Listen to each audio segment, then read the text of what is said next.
దేశ సేవలో ఉన్న సైనికుల సంక్షేమానికి నెల్లూరు జిల్లా ప్రజా పరిషత్ పాలకవర్గంలోని జెడ్పీటీసీ సభ్యులు స్వచ్ఛందంగా విరాళం అందించారు.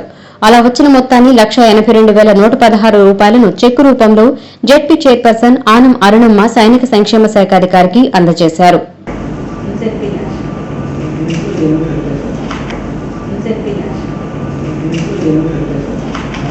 ఈ సందర్భంగా జెడ్పీ చైర్పర్సన్ అరుణమ్మ మాట్లాడుతూ అడిగిన వెంటనే స్వచ్ఛందంగా విరాళములు అందజేశారని అభినందనలు తెలిపారు. అందులో అధిక మొత్తంలో విరాళం అందజేసిన అనంతసాగరం జెడ్పీటీసీ రాపూరు వెంకట సుబ్బారెడ్డి మరియు తన వంతు సహాయంను అందజేయడమే కాకుండా బంధుమిత్రుల వద్ద నుండి స్వచ్ఛందంగా విరాళము అందజేసిన ఆత్మకూరు జెడ్పీటీసీ పెమ్మసాని ప్రసన్నలక్ష్మికి ప్రత్యేకంగా ధన్యవాదాలు తెలియజేశారు.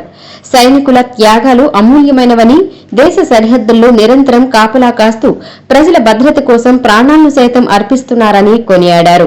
పొట్టి శ్రీరాములు నెల్లూరు జిల్లా పరిషత్ పాలకవర్గంలో గౌరవ అధ్యక్షులు మరియు గౌరవ జెడ్పీటీసీ సభ్యులు స్వచ్ఛందంగా తమకు తోచిన మొత్తాన్ని సైనిక సంక్షేమ అందజేయాలని నిర్ణయించింది. సైనికులు త్యాగాలు అమూల్యమైనవి, మరవలేనివి. వారు దేశ సరిహద్దుల్లో నిరంతరం కాపలా కాస్తూ ప్రజల భద్రత కోసం తమ ప్రాణాలను సైతం అర్పిస్తూ ఉన్నారు. వారి సేవలను ఎవరు సమానంగా చేయలేరు. ప్రజల కోసమే అంతటి త్యాగాలు చేసిన వీరమరణం పొందిన సైనికుల కుటుంబాలకు ఆర్థిక సహాయం అందించుటకు, వారి పిల్లల విద్యాభ్యాసానికి మరియు సేవలో ఉన్న జవాన్ల సంక్షేమానికి ఈ నిధి వినియోగించబడుతుంది. సంతోషంగా ఉంది.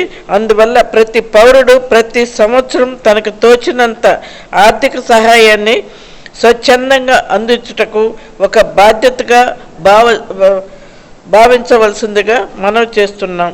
ఈ నేపథ్యంలో శ్రీ పొట్టి శ్రీరాములు నెల్లూరు జిల్లా ప్రజా పరిషత్ పాలకవర్గంలోని గౌరవ అధ్యక్షులు మరియు గౌరవ జెడ్పీటీసీ సభ్యులు స్వచ్ఛందంగా సమకూర్చిన విరాళం మొత్తం 1,82,116 రూపాయలను చెక్కు సైనిక సంక్షేమ అధికారి గారికి ఈ రోజున అందజేయడమైనది.